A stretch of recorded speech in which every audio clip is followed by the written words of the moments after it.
Welcome to Bridge the Atlantic. We're your hosts, Marcy Novelli. And Ross Barber. And today on the show, we have Canadian photographer Jay Perry with us. Hi, Jay. How's it going? How are you guys doing? Doing well. Good. Well, I have to say, I know Jay. I've known him since, I guess, 10 years at least. I mean, we went to high school together, but his old band, Holiday, and I used to play some shows together. So we like to start the show off by asking every guest 3 things about themselves that everyone should know. So, well, the obvious one is I really enjoy taking photos. Another cool one is I love to meet new people, and I have an obsession with Doritos. We're aware of this. You'll find out how we know this a little bit later. Incorporate it into something here. So like I've already mentioned, you started off playing in the band Holiday. I'm not sure, were you ever in a band before Holiday?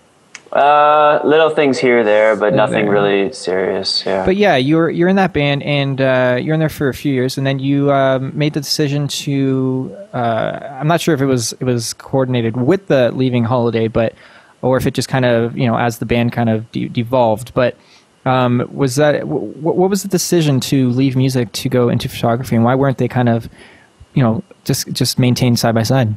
Well, I mean, the short story, because this is only half hour, is I think we just woke up one day and we were just kind of sick of making $100 a week. I needed to get adult jobs, kind of thing. You guys made $100 a week. Wow. How'd you do that? No, I'm just kidding. So it was just like that natural kind of progression into what's next. And I found myself designing websites after that. During the time in the band, I taught myself how to design sites, so I thought that was my next step. So I went into that, and then there was an actual time where I needed some photos for a specific site that I couldn't find online, so I borrowed my brother's digital camera, took some photos, and was kind of like, you know what, this is way cooler than designing websites. So that's kind of the short and how I got into photography. What made you kind of decide to put the guitar down and I mean put the guitar down, I mean like you sold your guitar. I think you have one again now, but yeah, because I remember I asked you to borrow something at one point when I was making my debut album. Actually, I believe I asked if I could borrow any guitars, and you're like, nope, I don't have one, man. Yeah, it was tough when I started to get into photography and thought, I needed a camera, I need some lights, I need all this gear. I just said, well, I'm not playing my guitars, my amps are just collecting dust. Let's get rid of it. So I sold it all, which was very tough, but it allowed me to, kind of fund the start of my photography career. Was playing guitar a passion of yours that maybe dwindled, or do you still have that passion? It's interesting that, I thought music was a passion of mine, and now that I'm out of it, I realize, maybe it wasn't as big a passion as I thought it was. And it's funny because the TED Talk I just did, this is it, the whole 18 minutes is about this and that idea and how I got from one level to the other, and how about chasing my passions kind of led me to what I really found that was my true passion. So I miss playing live. I loved playing live. I don't miss the behind-the-scenes kind of stuff, the politics when I'm behind there. I don't think anyone miss that, though. I don't miss that. I mean, we had 5 guys in the band, and it was tough to get us all together at the same time. People had jobs and this and that. So, we knew kind of right there at the end of it that's okay, well, if people aren't putting the band first, what's the point of, continuing with it? I hear you, but that's why I went solo. So I've been doing the solo thing for a decade. It gets to that point where it either has to be, you have to put everything into it, or you have to decide that it's either a hobby or not something that you're going to do. It's tough to find people that are willing to just put everything into it. You know what I mean? Yeah, I wish I could sing, because I could do the solo thing, and I would have loved to have done that, but I'm terrible. Doesn't stop some people. Just use auto-tune. I mean, you don't even have to try to be good, like, why did I spend my whole life learning to sing? What's the point? You don't have to be. So you mentioned TED Talk. Is it TED Talk or TED Talks? Talk. Okay, Ross, you were right. He went to that. So you mentioned TED Talk, and how did that happen, and what was it like, and when will it be released? So it was a TED Talk X event, meaning it was an independently ran TED event, which is still part of the TED Talk family. But it was a smaller one. So there's this company, a software company in Toronto, and they wanted to put on this event just for their company alone. So I don't know how it works with licensing, but you have to get a TED license to do it. And one of the guys who was running it, I'm friends with him, but it's funny, but that I met this guy because of music. way back, he was in video production, and he did a video of our band. So fast forward many years later, he approached me. He knew my story of the past 5 years, and their theme was discovery and being passionate, and he asked if I would share my story. And at first I was, kind of, yeah, that's cool, because I love TED Talks. I follow them all the time, but I was kind of like, why me? That it was huge. I mean, you have some of the smartest people in the world, these engineers, scientists, past presidents, and they want me to do a TED Talk. So it was kind of like, yeah, I'm interested, but let's meet up and convince me why you think I should do this. So he did, and it kind of seemed important or relevant to their theme. So that's kind of how it came about, and we went from there. That's really, really cool. What was it like? I know that I noticed some of your Facebook posts were talking about how nervous you were about it, which was great. It's important to be honest. I would have been unbelievably nervous. So yeah. And, so the title of my talk was why your passion might not be what you think it is. So I told my story from the past 5 years, following each thing and then finally getting to my passion. And I was super nervous, definitely. And I was so nervous until walking up on stage, of course, until I said my first word, and then I was just kind of on. And it reminded me, again, back in the days in the band, you look out and you see a lot of people, but once you start playing, it's like, it's just normal. It's what you're meant to do, kind of thing. You're supposed to be on that stage, and you're telling your story, and people seem to like it. And I had a good response, and it was a great time.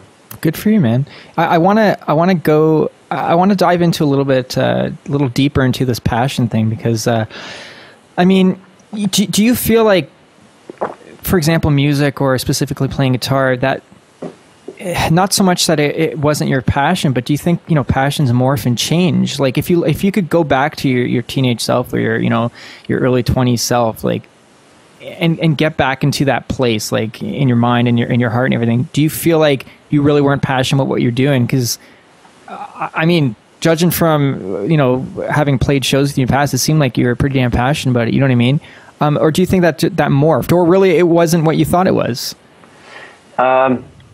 It's interesting. I look back at it now, and you realize once you find out what you're truly passionate about, the hard work that's involved doesn't seem like hard work at all, right?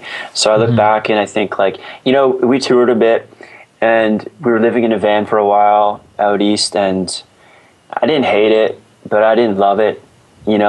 Living in this van, cramped with 5 other dudes, this terrible smells, and I look back at some of the things where trying to get group members together was giving me headaches, and it shouldn't have, if that was what I was truly passionate about. And I look at myself now, and my trips to Haiti, my sleeping conditions are worse than this van, but it doesn't even faze me whatsoever. It's really interesting because I can wholeheartedly say I'm unbelievably passionate about music, but that's not to say I'm passionate about every aspect of it. There's a lot of I wouldn't consider that the music, but maybe the business behind it, or like you said, the politics, which I've been able to eliminate quite a bit of, not having to work with other band members.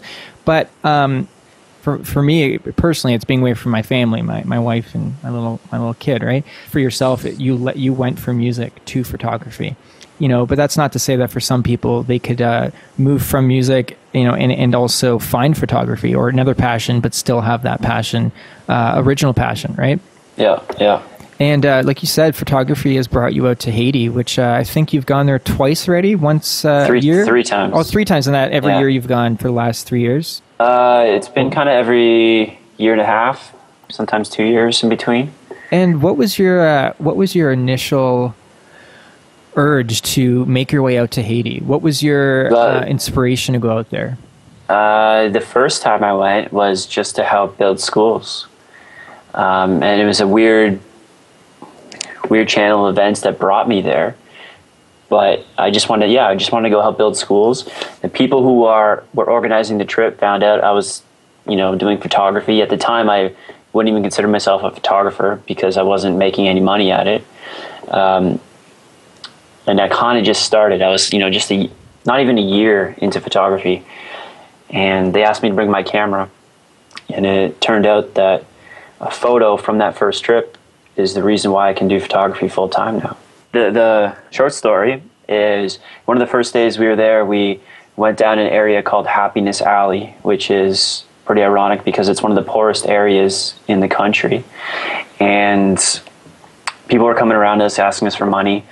And then this group of kids came to us.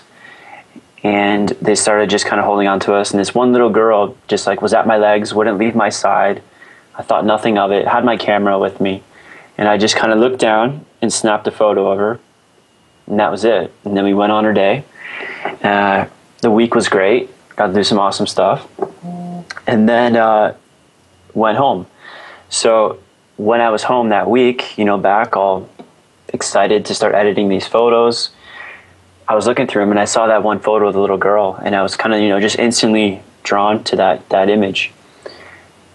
Edited the photos, did an art show, got these photos out there, and that photo of the little girl got picked up by some magazines, by newspapers, bloggers were featuring it, some websites, and that it really, really spread my name out there. And so ever since that day, I could work full time as a photographer.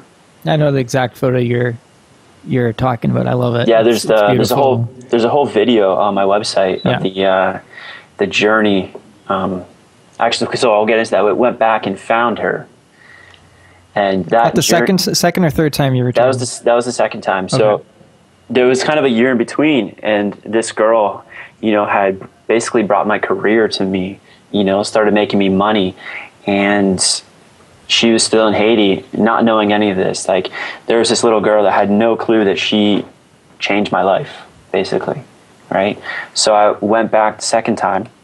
I brought back a bunch of portraits for some kids, and I brought a canvas print of her back to her, and we went to find her, which was a little bit tough, but that's the video that's on my site. There's a whole journey on how we went to find her, got her mom, and then found her, and we ended up finding her, gave her the print of that photo, and I asked her mom if I could take care of her schooling for the rest of her life, essentially, just as a little thank you for what basically she did for me.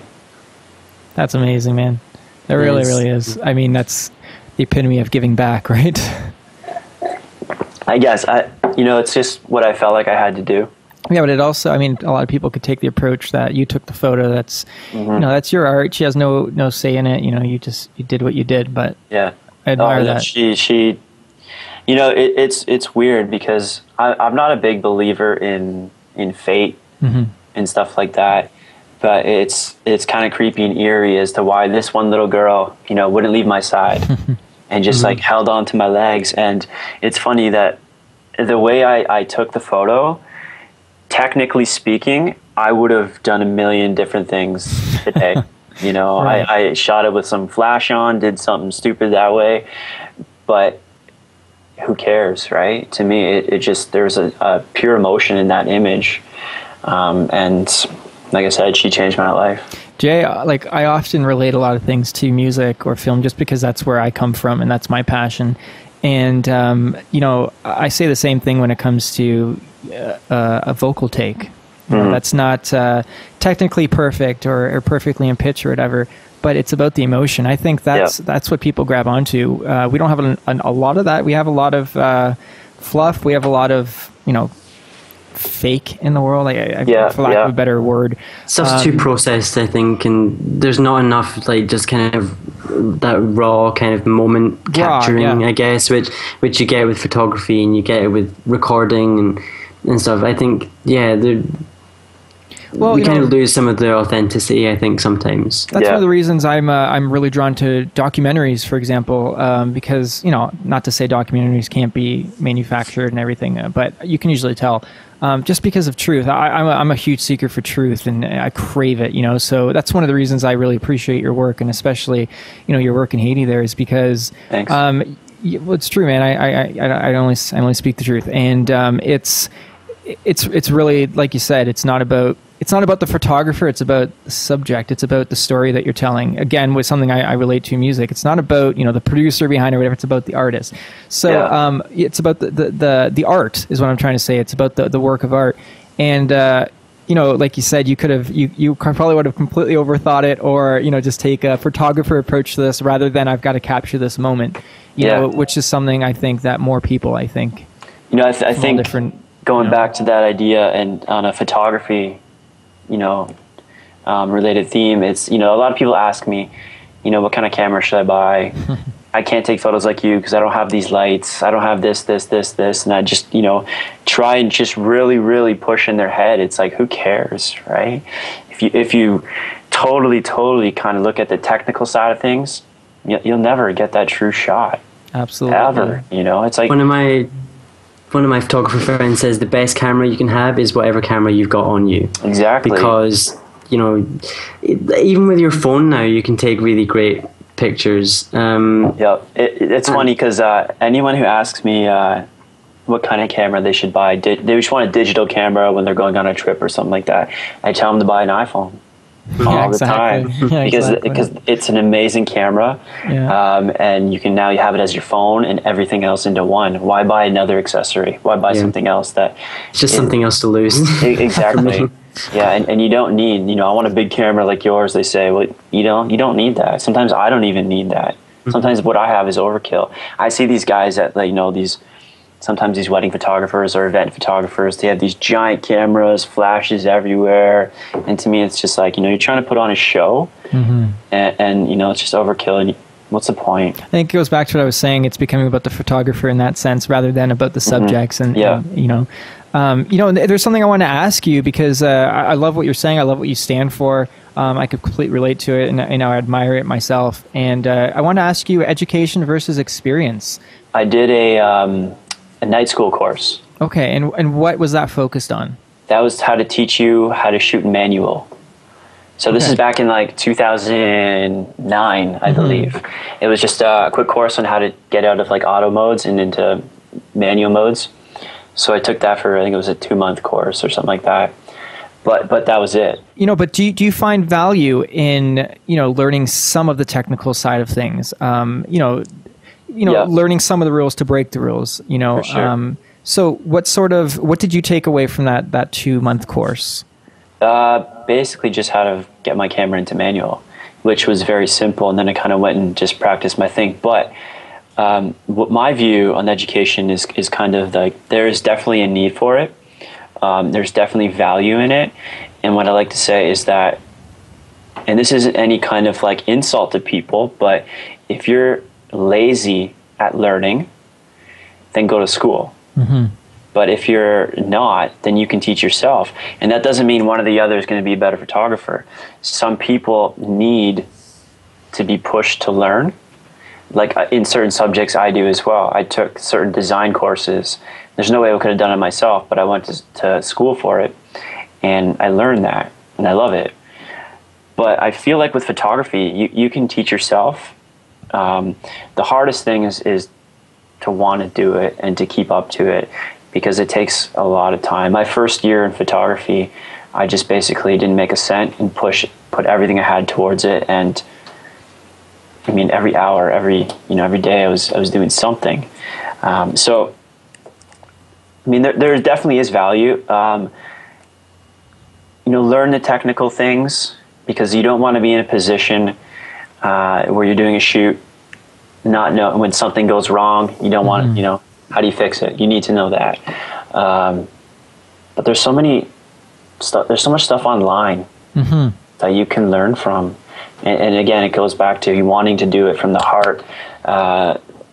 Everywhere you look, there's a new photographer, everywhere. And I think I was in a workshop in Toronto once, and they said that he was an American speaking, and they had this book in the States, and the book, I think he said something like, had every single job you could possibly have, something like that in the States, and it had the average salary of that job.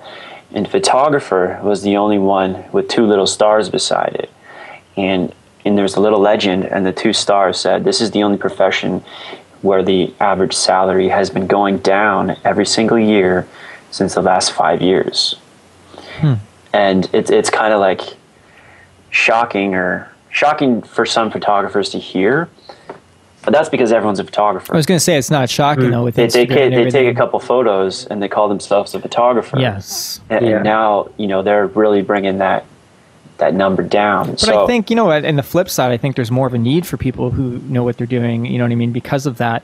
Just because someone calls themselves a photographer, even if you're not in tune with the technical side of things, you can still look at 2 different photos, and kind of tilt your head and be like, there's something not right about one of them, and there's something that feels right about this one. Definitely, I think anyone can be a photographer, and that's awesome. I encourage people to go do it. Whether it's just a hobby or if you want to be professional. But I think that to make a living at it, those people who are going to pay you can tell the difference between a professional and somebody who's just doing it, for fun or whatever. The advice I give to some photographers who want to really get into it is to not really look at other photographers' work too often or get too involved in that, because they're going to look at their stuff and say, I'll never get here. I can never do this. But little do they know that this photographer's been working for 20 years. Yeah, exactly. You know what I mean? What a limiting, viewpoint. You can't compare yourself, your year 1 to someone who's year 20 and say you'll never get there. Maybe if you hear their 20-year story, it might inspire you to be like, yeah, you know what? When he was there, in first year, that's what my photos kind of look like. So my first year, I did a 365 project where I posted a photo every day that I would take. Yes, that was great. Yeah, some of these photos are terrible, but I still leave the albums up on my Facebook page today. Everyone says I shouldn't because it's showing terrible work, but I want to show those people kind of like, this is where I started. And just the progression even throughout the year to where I am now. And during the TED Talk, I kind of made mention of that, and I showed a photo of day 3, of that year, my first year, and I took pictures of my guitars, but I turned the photo upside down in Photoshop because I was cool and artsy, right? and then the next photo that I took was an image of the Toronto Raptor, DeMar DeRozan. And then so there's that balance, like, how did he get from these guitars to a Toronto Raptor? So there's a whole story in there too that I told. How do you look, I guess you already answered that, but how do you look back at your, some of the first photos you took? Do you look back at that and think, I was terrible? Or do you look back at, like you said, and do you look back and do you feel proud of where you've come since that point? It's, I hate, talking about myself is hard for me. Being proud of myself is hard too. But it was actually the TED Talk was one of the first moments that I was kind of really proud of myself to where I've come in the last 5 years. I had hit a really low portion of my life. Tell us a little bit about that. What sort of brought you to a low point? What was it? I hit rock bottom. Was kind of left with nothing. And this was midway through my first year of photography. Okay. And just the kind of struggle that I've been going through to get back up, and how I'll give you a little kind of spoiler. I mentioned how photography isn't my passion, and I get into what I found out was my passion. All right, Jay, are you ready for 20 questions? All right. Coffee or tea? Tea. Meat or veggies? Veggies. CD or vinyl? CD. Summer or winter? In which city? Anywhere. In Hamilton, I guess. Okay. Summer. Summer, yes. I'd be shocked if you said winter. Music or photography? Photography. Twitter or Facebook? Ooh. Facebook. Film or digital? Ooh. Digital. Yoga or yogurt? Yoga. Nice. Holiday or vacation? I think I'm clever. Sorry. Holiday. Hamilton or Haiti? Ooh. Hamilton. I'm a jerk for asking that question. I'm sorry. Yeah. Alexis, are. Alexis on Fire or Silverstein? Lex on Fire. Nice. Mac or PC? Mac. Ketchup Doritos or Cool Ranch Doritos? Ketchup. By far. That's only available in Canada, I believe. Not anymore, though. Oh, really? Yeah, it was only limited time. It was only okay. here for like 3 months. You know what I mean? It's not available anywhere else, though, is it? Oh, no. Yeah, just in Canada. Yeah, exactly. But yeah. So unfair. TV or Netflix? TV. Michael Jackson or Michael Bolton? Jackson. Nice. Paramore or Weezer? Ooh. It's a weird Weezer. combination. Ricky Gervais or Ricky Martin? Gervais. Nice. Whale or kale?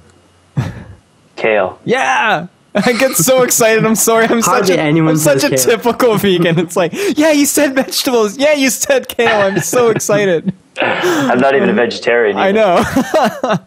know. Bette Midler or the Riddler? Riddler. And I probably know your Finally. answer, and it's okay. Drum roll. The last question is... Ross or Marcio?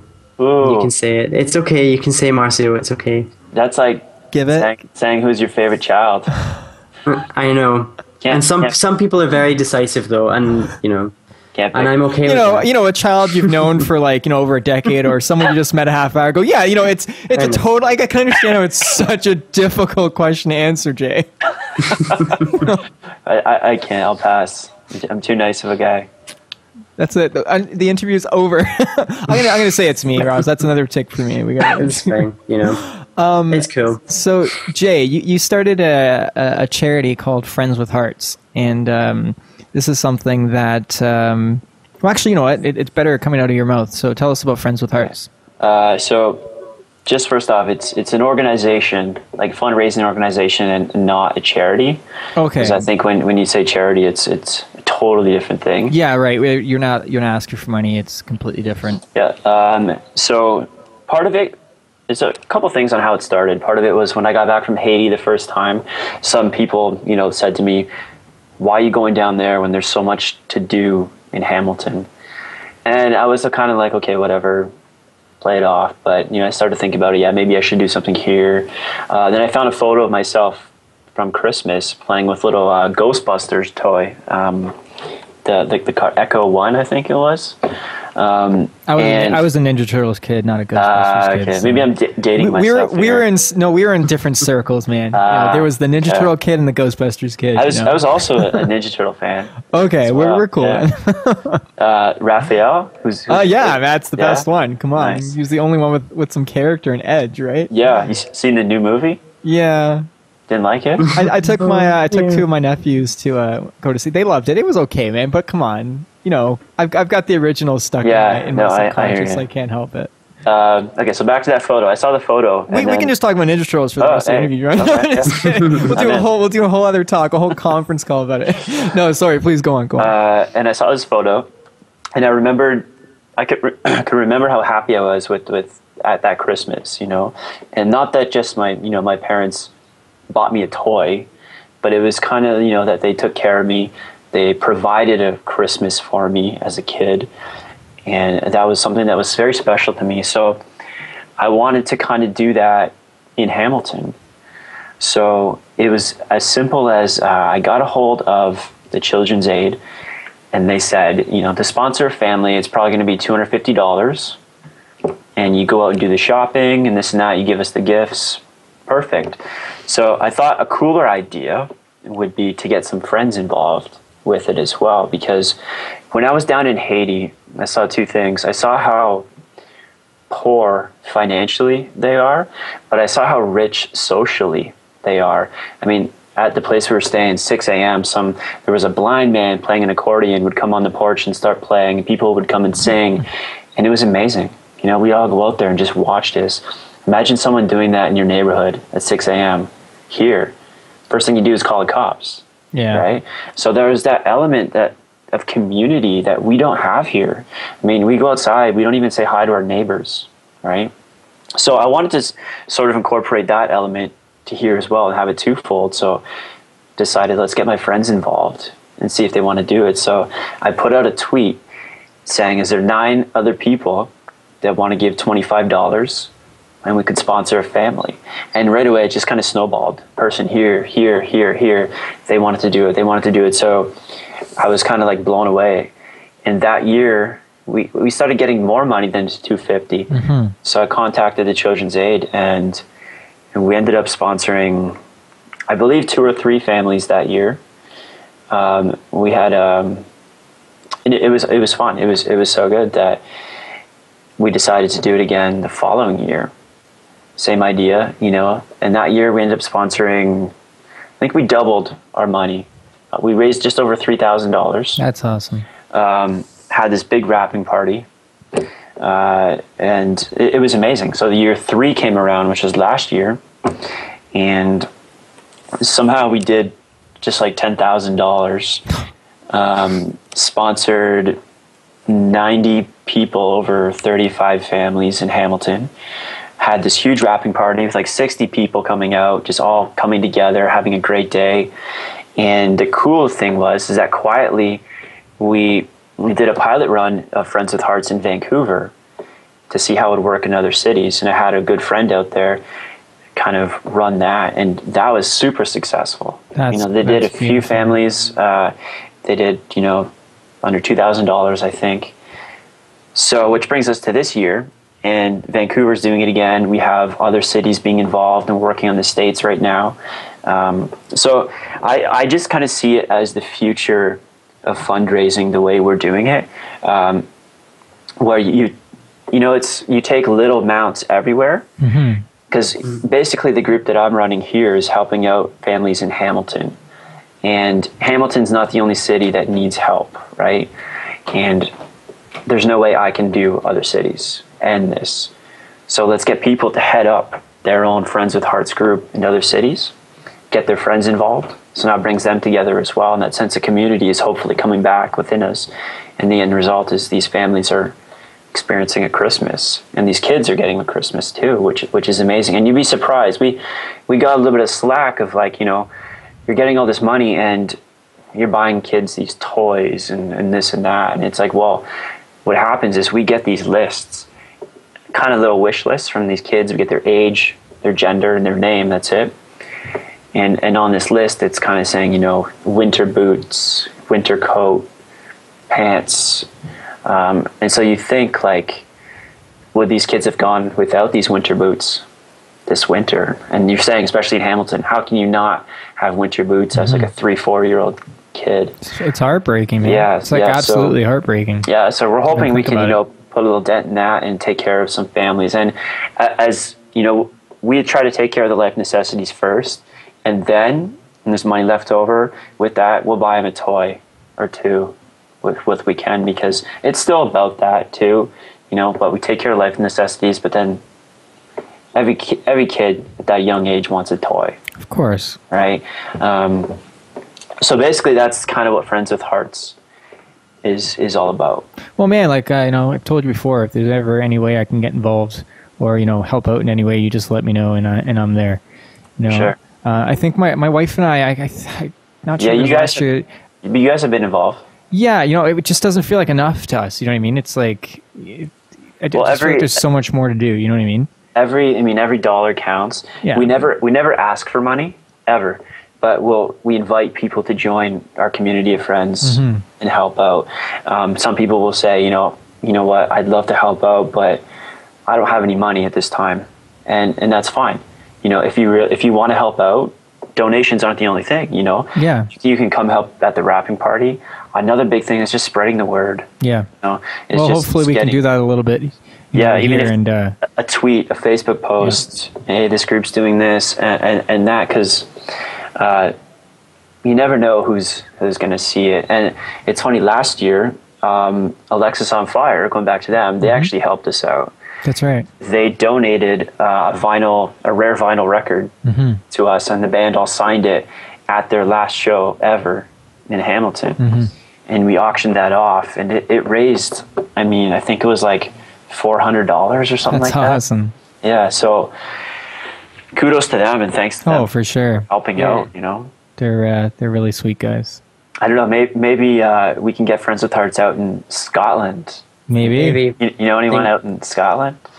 Yeah, well, there's no one out in Scotland. There's no one here. No, I think there's plenty of places in Scotland that could use something like that. Jay, what music have you been listening to lately? I listen to a wide variety of music. It's always, I just like putting my, if I'm editing photos, just kind of iTunes on shuffle and this and that. So it's all over. But some of my favorite bands that I listen to would be, well, growing up, I grew up in the kind of like the punk scene and stuff like that. So at a very, very young age, I really got into Blink-182 and still kind of like love that band. I know that really, really dates me as well. That's okay. I was a Green Day kid. But huge into them. Big Neil Diamond fan. Love his music, but more so I love him as an entertainer and what he does. And his shows are just unreal. To watch somebody who's able to have the whole crowd in the palm of his hand just from his voice and what he's doing is, to me, that's amazing. Other favorite bands, Queen. Oh, nice. I think Freddie Mercury is probably one of the best frontmen to one of the best singers in rock music, man. Ever, yeah. Huge inspiration for me. Yeah. The Killers, another huge band, our favorite band. So I've been listening to stuff like that. Every once in a while, I'll get into some like hip hop. Big Snoop Dogg fan. So where can people find you online? I know there's jperry.ca. Yeah, jperry.ca would be my photography portfolio. Everything social media is just /jperry. And I think that's friendswithhearts.com. Yes. That's another one. And can you tell us when the TED Talk will be coming out? Because I'm really looking forward to seeing offhand, that. I don't know. You have a rough estimate date? They did record it. We were kind of all talking backstage, all the speakers, and we don't know if it has to be licensed, if all the talks go up, if the people at TED kind of look through them and say, okay, well, this one sucks, we can't put it up. This one's good, let's put it up. We don't know how that works. So well, hopefully, yours does get up, because I definitely love to see it. And please do let us know when it's up, and we'll make sure to let people know about that. Hey, man, no, seriously, this has been great. It's a pleasure getting to chat with you, and I admire everything you're doing. I love the wavelength that you're at. You know what I mean? Sorry, I'm kind of coming from a hippie. I'm kind of a hippie myself, so I just love the energy that you're putting out there. Thanks, there's a lot of I mean, the world doesn't need any more negative. They need more people like yourself. So I appreciate that. I appreciate you coming on our show, and best of luck with everything, man. Just keep doing what you're doing. Keep spreading love. You guys too. Good luck with this show. Thank you. It's awesome what you're doing. Thanks for watching Bridge the Atlantic. If you like what you saw, make sure to like, favorite, and most importantly, subscribe so that you don't miss each week's episode. Click on the videos above us if you'd like to see more, and please feel free to leave us a comment letting us know what you think of the show. Follow us on Twitter, Instagram, and Facebook, and subscribe to us on iTunes so that you can listen to us on the go. Thanks again for being awesome, and we'll see you on next week's episode.